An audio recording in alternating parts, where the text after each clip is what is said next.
Hi, I'm Paul, and you're about to discover one of my most favourite dishes, and that's Thai crispy beef.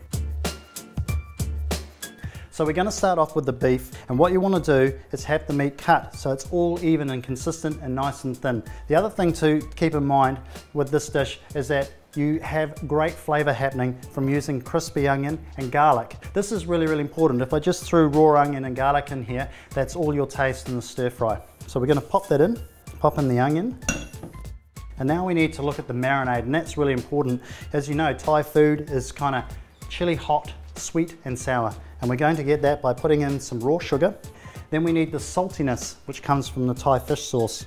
With Thai fish sauce, it loses all its aromatic flavour if you leave it out in the pantry. So once it's open, make sure it stays in the refrigerator. The next is some sesame oil, and I tend to look for toasted sesame oil so I get that really nuttiness from the sesame seeds. And we also have some Alfa One rice bran oil being put into the marinade. Now the sour, that comes from lime juice. So it's pretty easy from here, hands in, dig in, and coat the beef. Now we just need a little bit of herb added to that. And we've got some fresh mint that we've picked. But when we're using herbs to stop them from bruising, we just pull the little bunch of herbs up and we cut backwards, okay? And this stops the herbs from bruising. Okay, and that goes into our marinade. And then we're just going to mix the mint through the marinade. From here, we just need to marinate this around about an hour. The next thing is using Alfa One rice bran oil. And there's 3 reasons why we do that. 1, it's got a mild flavour, so it's going to allow my Thai crispy beef to just shoot alive, have all those flavours that we put in there come alive when you get it in your mouth. The other reason is it's got a high smoke point, really important when you're going to be cooking in a hot pan.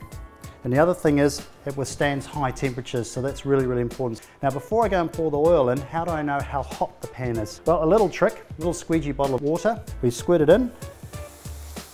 If you can hear that sizzling sound, steam coming off, that's a really good sign that we're ready to go. We're just going to add a small amount of oil, just enough to coat the surface of the pan. So we'll look at a couple of accompaniments. One of them is steamed brown rice. And I've just made some little pickle made out of cucumbers and shallots. Now, our pan is hot, so we're going to add some in. What's important is that we don't throw all of it in. We do it in batches, okay, because the temperature of the pan will drop as the cold food goes into the pan. Let it seal first and then start to move the food around very, very quickly, so then it gets coated and sealed, which we're starting to do now. Beautiful. So there you go, Thai crispy beef all done. You too can discover the secrets of this recipe at home with Thai crispy beef and with Alfa One.